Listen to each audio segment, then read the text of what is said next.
1968 was a year of change and unrest. Across the globe, people were rising up, demanding their voices be heard. Protests and social movements were at their peak, challenging the status quo and pushing for a better future. But behind the scenes, away from the public eye, a secret operation was quietly unfolding.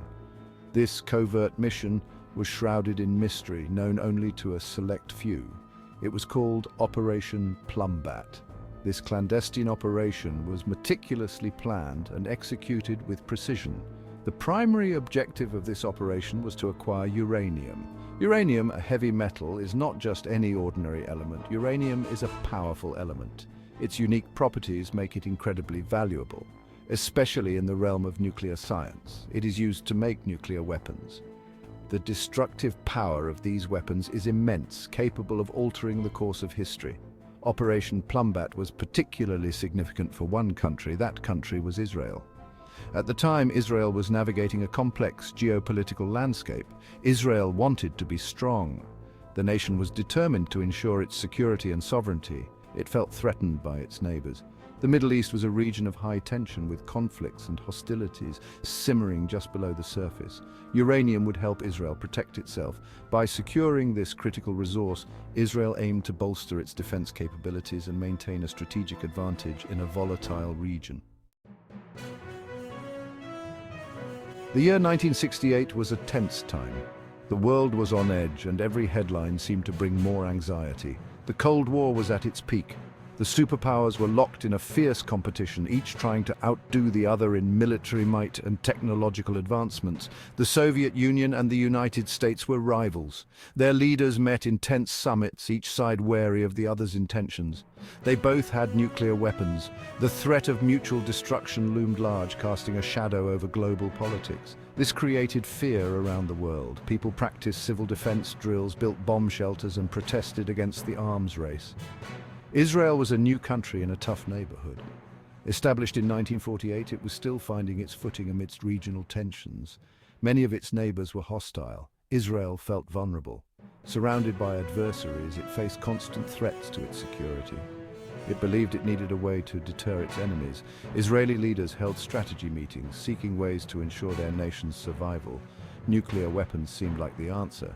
The power of the atom promised a deterrent that could keep their enemies at bay, and uranium was the key to unlocking that power. Operation Plumbat was planned in secret. The Israeli intelligence agency, Mossad, was in charge. They were very good at their jobs. They needed to be. The operation was very risky. Mossad couldn't do it alone. They needed help from others. They turned to Europe. They found people willing to sell uranium. These people were taking a big risk. Selling uranium secretly was illegal. Section 4, the heist. The plan involved a ship. It sailed from Antwerp, Belgium. The ship's destination was Italy. But the uranium had another destination. It was going to Israel. The ship carried barrels of yellow cake. Yellow cake is a type of uranium. It looks harmless, but it is very radioactive. The ship met an Israeli vessel at sea. The uranium was secretly transferred. Section 5, global impact.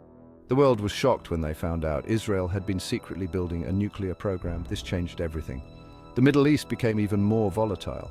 Operation Plumbat showed the dangers of the nuclear age. It proved that countries would go to great lengths to get nuclear weapons. It highlighted the need for international control over nuclear materials.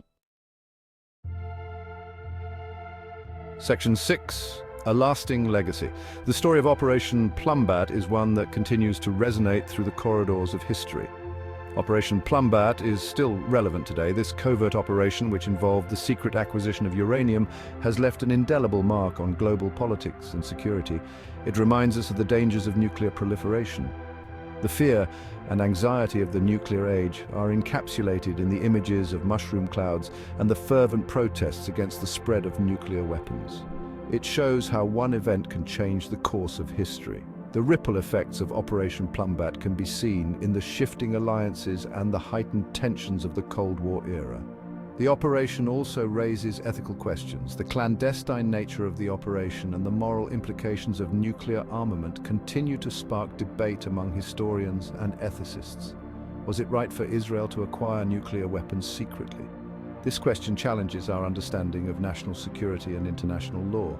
Was it right for others to help them?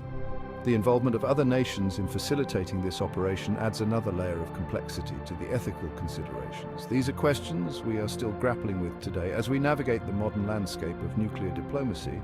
The legacy of Operation Plumbat serves as a poignant reminder of the enduring challenges we face in the quest for global security and ethical governance.